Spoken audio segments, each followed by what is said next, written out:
6:51 AM. On the way kami ngayon sa Clark International Airport. Dahil pupunta kami sa Boracay! O yan nga, at malapit-lapit na kami sa Clark International Airport. At pagdating nga namin doon ay agad na kaming mag-check-in. Tapos ay iiwan namin tong sasakyan namin dito sa Park and Fly. Ganda pala ng airport dito sa Clark kasi nung first time namin na pumunta sa Boracay ay sa Naiya kami. Hindi masyadong crowded dito unlike sa Naiya. So nakarating ata kami dito bandang mag-8 na. Tapos yung flight namin ay 10:20 AM.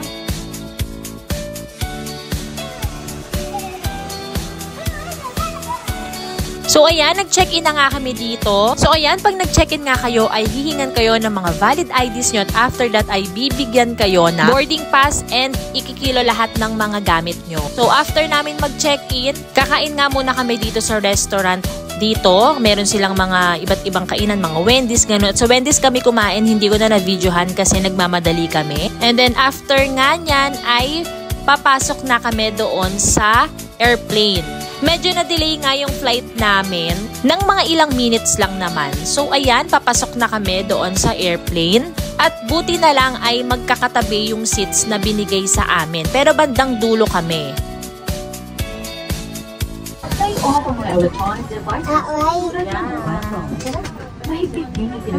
Should an oxygen mask like this drop? So magte-take off na nga yung airplane. Grabe, ito yung feeling na ayoko. Yung ramdam na ramdam mo na kapag umangat yung airplane ay feeling mo umaangat ka din, as in nakakahilo talaga. Pero once na maging stable na yung lipad ng airplane ay hindi na naman na masyadong nakakahilo. Pero pag tumingin ka sa bintana, for me lang ha, nahihilo pa rin ako. And after nga nyan ay nakarating na kami dito sa Boracay Airport.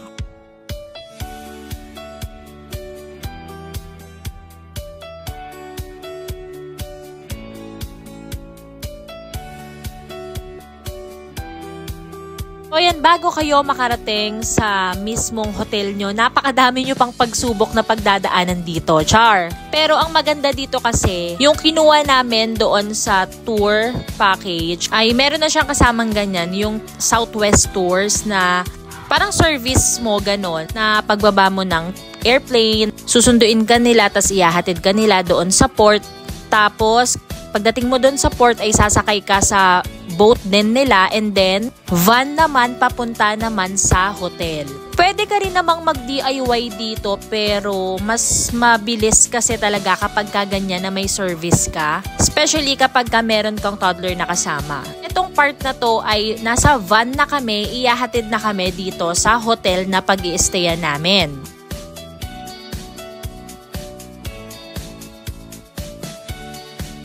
Pagod na mga person. Diyan na, masaya ba? Hindi daw masaya, ayaw na ata eh. Ay, gusto mo na pa buhay, ayaw na ata sa Boracay. Ang mana. Naganda hilo muna ako sa mga kuko. Kailangan mo daw munang yung sa bagong sila. Kaya naman lagi, talagang natin.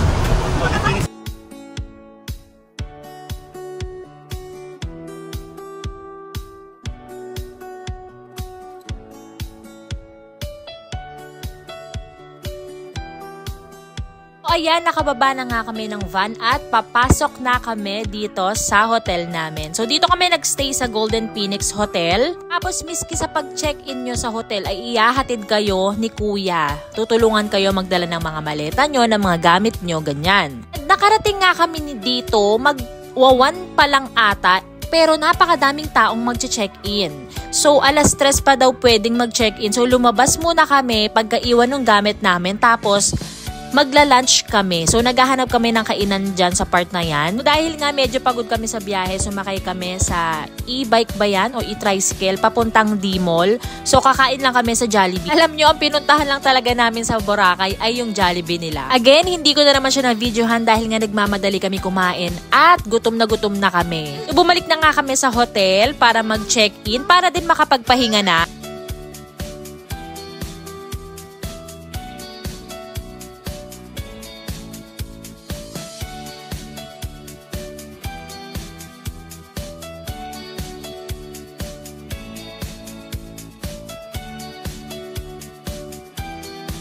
Yung room nga pala namin ay dalawa pero magkatabi lang, as in magkadikit lang. Itong sa amin, sabi ni Kuya, pwede daw yan ipag-combined. O ganun yung pinagawa namin. Ako dito sa part na to kasi akala ko ang ganda ng view. May mga puno, ulap, pero hindi pala. So ito yung CR nila. Ayan, kumpleto. May mga toiletries, may blower, at may mga towels. Meron na rin silang shampoo and soap. Wala lang silang sleepers. Pero pwede na din. And then ito yung sa kabilang room. Same lang din kagaya nung sa amin.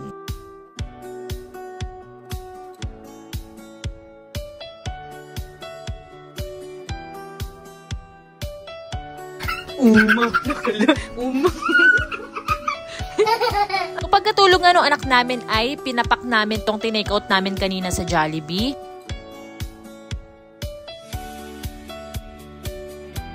So at 6 AM, nagbe-breakfast na nga kami at grabe, super sarap daw. Ha? Napakasarap? Parang nagutom ka ah. Pero totoo nga na lahat ng pagkain ay masasarap. So after namin kumain ay pumunta nga kami dito sa beach. Usapan namin talaga dito ay maglalakad-lakad lang kami dito sa beach, magpapaaraw, ganyan. Pero nagaya yung partner ko na pumunta sa D-Mall. Parang mamasyal lang ganon. Tapos nilakad lang namin siya. So medyo malayo-layo pala siya. Tapos ito yung view habang papunta kami sa D-Mall. Ayan. Napakaraming bilihan, puro kainan, mga hotels, mga bilihan ng pasalubong, ganyan. So kahit hindi ka na magpunta sa D-Mall, marami kang madadaanan dito na bilihan ng mga pasalubong. At alam nyo ba na ang pagkakamali lang namin? Kasi nung mga time na to, parang mag-8 pa lang to. So pagdating namin sa D-Mall, sarado pa yung ibang mga store as in. So yun ang dapat nyong malaman kapag pupunta kayo sa D-Mall, wag sobrang aga.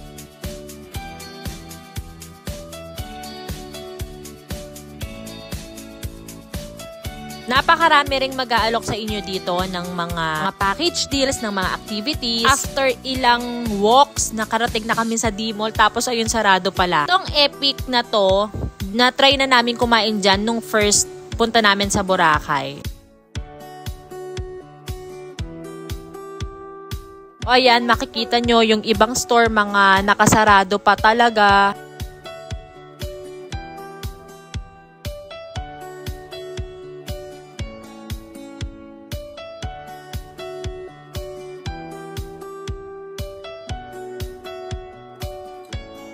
Since sarado pa nga yung mga stores dito sa D-Mall, naisipan na namin bumalik sa hotel para magbehes at makapag-swimming.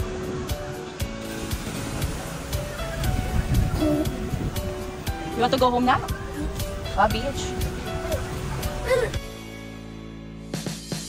And habang pabalik nga ay namili na kami ng ibang pasalubong, kaya makikita nyo na meron na akong bit-bit dyan.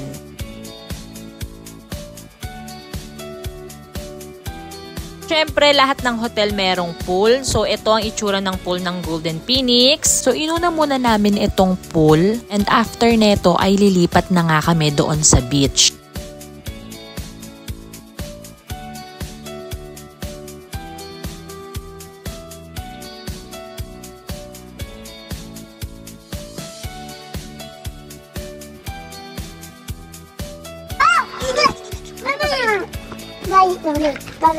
Longer.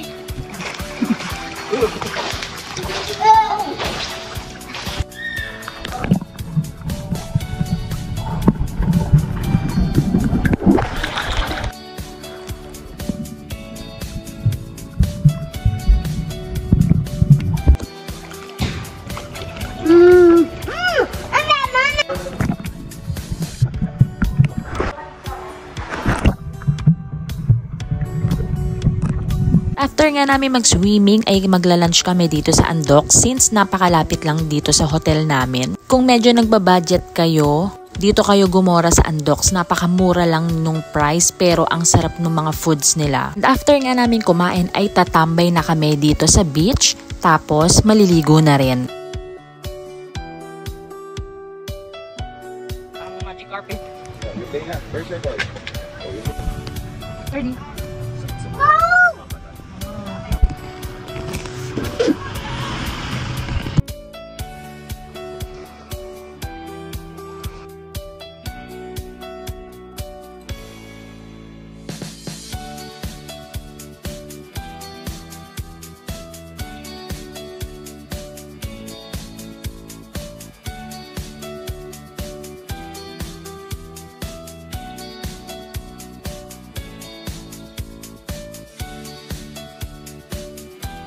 At magdi-dinner na nga kami dito na lang sa hotel. Umorder yung partner ko sa Andox ulit. Bumili lang siya ng bangus na pinalamanan and sisig. So mas masarap talagang kumain sa loob ng hotel, lalo talaga pag may kasama kang bata. In fairness sa Andox, ang mura lang talaga pero ang sarap. Kahit pala medyo maliit lang yung baon mong pera pag nasa Boracay ka, mabubuhay ka basta nandyan ang Andox. Parang mga mushroom ah. Ay, yung sunflower sa plant versus zombies yung gumagano'n pag tinanim.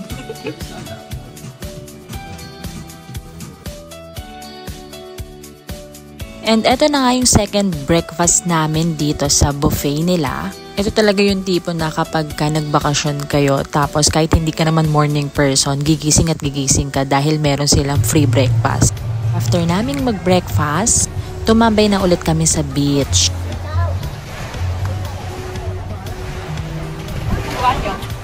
Hi guys! Palan!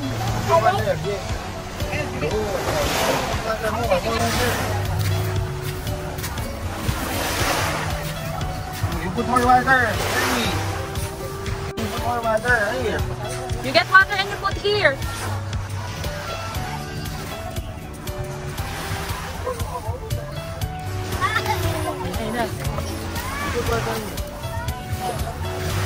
Yay! More. More. More.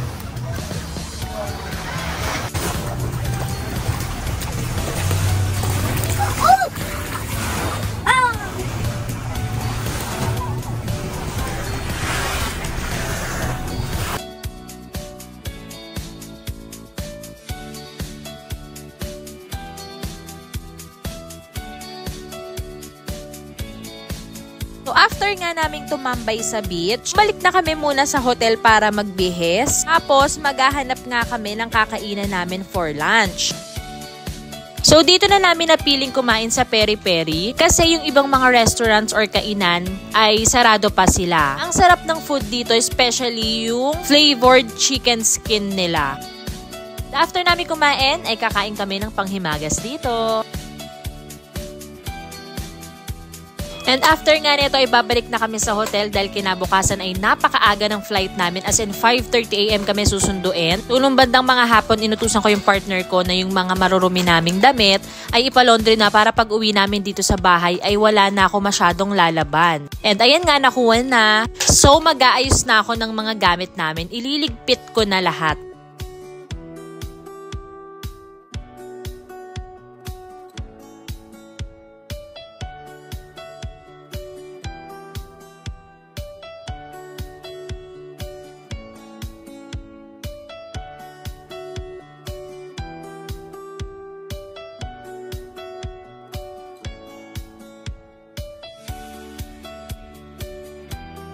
So eto na nga, at bandang mga 5:20 AM ay bumaba na kami dito sa lobby ng hotel kasi 5:30 AM ay susunduin na kami. Hinatid na nga kami dito sa may sakayan ng boat. Tapos after namin sa boat, isasakay naman ulit kami ng van papuntang airport naman.